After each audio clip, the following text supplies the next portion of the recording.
was only until I got older that I realized what my mom was trying to teach me. Without actually teaching me, what she taught me was this world here that we see, it was my playground.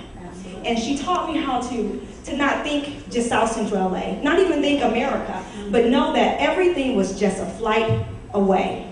So because of that, I started businesses all over. So I went to Panama with my friend Steve, and we built computers, and we were selling them to the local population. I also did in Costa Rica and Panama, I started a nonprofit organization. Now that nonprofit organization was working with micro enterprises and helping them build sustainable businesses. Because you know, a lot of micro enterprises in third world countries, they run out of the seat of their pants. They don't really have the business acumen that they need in order to be successful or to run a sustainable business. So I send hundreds of college students out every year to work with these businesses and teaching them finance, teaching them staffing and HR and so on and so forth, so they can grow their business.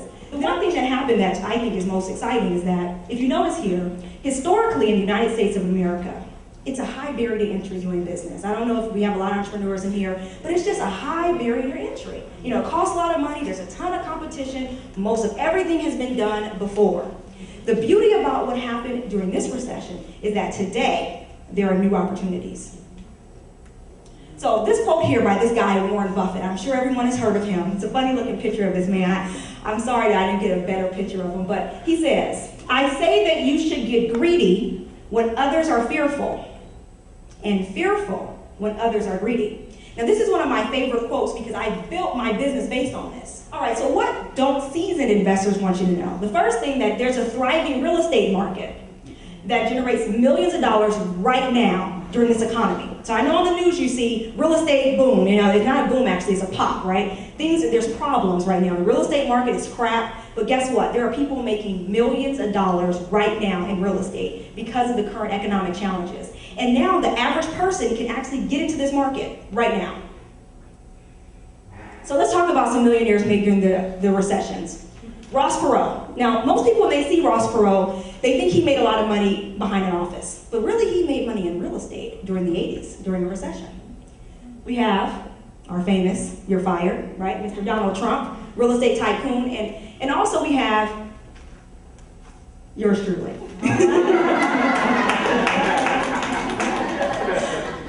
All right, so what's my story? You know, what's going on with Terica now during this recession? So what I'm doing basically is I've come back to America. You know, I have stuff going on offshore, but in America, I'm like, I'm not going to miss out on this opportunity that we have to date. And what I'm doing basically is I'm leveraging my cash to purchase properties in bulk from the bank. Now when I say bulk, let's not get afraid and think, oh, I have to go out and buy 100 homes. I'm talking about I bought 10 when I first started. I bought 10 little houses, and I'll show you what happened. So when I say bulk, I mean I bought 10 properties from a bank, and I rehabbed them and I sold them for an enormous profit. So let's talk about some mistakes that you have to avoid and take note so that you can replicate what I'm doing. The first thing, do not assume that a low price is a good deal. So don't go out to Detroit and buy a $2,000 house on eBay, please. They're on there, 500, I'm sure people have seen it. Google $500 house, don't do that. You get shot on the way trying to pick up the mail, okay? Do not do that. So don't assume that a low price is a good deal. The next thing here is understand the contracts and paperwork, because sometimes you might buy a property from a bank and there's a deed restriction. I've made that mistake. So I bought a property, okay, yes, fix it up, put all my money in there, and I got stuck. Why? Because Fannie Mae said you can't sell this house for more than 120% of what you bought it for, and I bought it for, I think, like $16,000. So I was stuck in it for 3 months. That's risky. Right? So make sure you read all the paperwork and you understand what's going on. Again, be knowledgeable and educated. Do your homework. Make the right connections and learn from them. Okay, the deal structure, process, and risk. So again, the deal structure here is cash flow. So sometimes what will happen is you might underestimate the taxes. You might think the taxes are, let's say, $1,000 a year, but they might be $2,000 a year. So you're expecting to make $100 in net cash flow, but now you're not making anything. So make sure you do the proper research to know that you're getting the right cash flow. Not having a clear exit strategy. This is a big one, because people will go out, buy a property, rehab it, and they don't have anyone to sell it to. Because you can't just sell it right away. You have to actually build that exit strategy before and then sell it. And then again, not structuring yourself properly. I mean, structure is everything in this business, in the real estate business. And if you don't have the right structure, you could lose big. So what you can get with no cash, and what I'm going to do right now is talk to you a little bit about a program that I put together. Now, I've been buying properties for myself. I've been rehabbing them and I've been flipping them. And I've made millions of dollars in this marketplace for the recession. Just the recession alone has created this, okay? Period. Now, what I do know is that not everyone has availability of cash on hand, okay? Or you might have cash, but you don't want to spend it. You know, you have money in the bank, you have like maybe $10,000, but it's your nest egg, because right now we're in a recession, so if you get laid off, you need to have that money. So putting it as a down payment doesn't make much sense to you, because then if you lose, then you have nothing left. You'll be cash poor and house rich. So what I did was I created a program for the regular guy.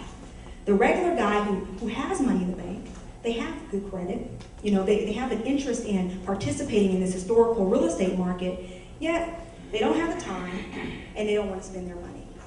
So this zero down program allows regular people to buy single family homes in Indiana, so Indianapolis, Missouri, Kansas City, St. Louis, Alabama, Birmingham, Minnesota, that's Minneapolis, St. Paul, and then we're also doing stuff in Memphis and Jackson. So you can buy single family homes in these marketplaces, and we're selling them to you, because remember, I buy stuff cheap. Okay, so I'm able to sell them for my company to my investors at 30 to 40 cents on the dollar. So what that means is, let's take a quick example. If a house is worth $100,000, that means I'm able to sell that to you for 30,000 bucks. So you still have enough wiggle room in there to turn a profit, right? You can create monthly cash flow, and I put together a turnkey system. So basically, you're able to leverage all my mistakes and all the things that I've learned with construction, because there's a lot of drama with construction, right? Buying those right properties, remember all those things I told you what to do to avoid those mistakes? That's how you can avoid them, by just, you know, you can leverage our understanding.